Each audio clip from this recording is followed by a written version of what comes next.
ang projection natin, ang pangako sa atin, 1 year. 1 year.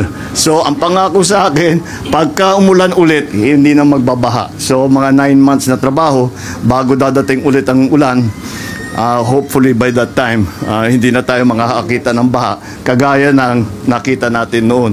Dahil lahat ng nakaharang, lahat ng parado na labasan ng tubig, ay yun ang lilinisin at hindi na mababara, may dadaanan na yung tubig palabas.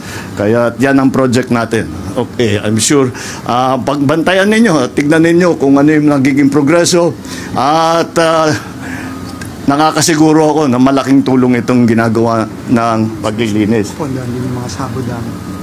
At hindi ba, pagkatapos malinis ito, hindi lamang ganito yung project, meron tayong gagawin na tinatawag na Sabo Dam.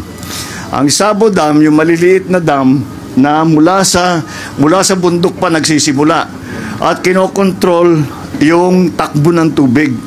Kasi kung minsan malaki sa damage, nung last yung dito sa Cebu, malaking damage dahil ang bigat, ang bilis ng takbo ng tubig, kaya ang daming sinira.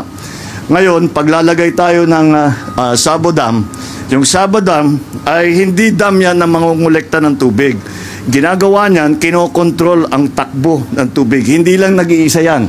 Siguro mga 3, 4, baka 5 pa sa papapuntang pababa.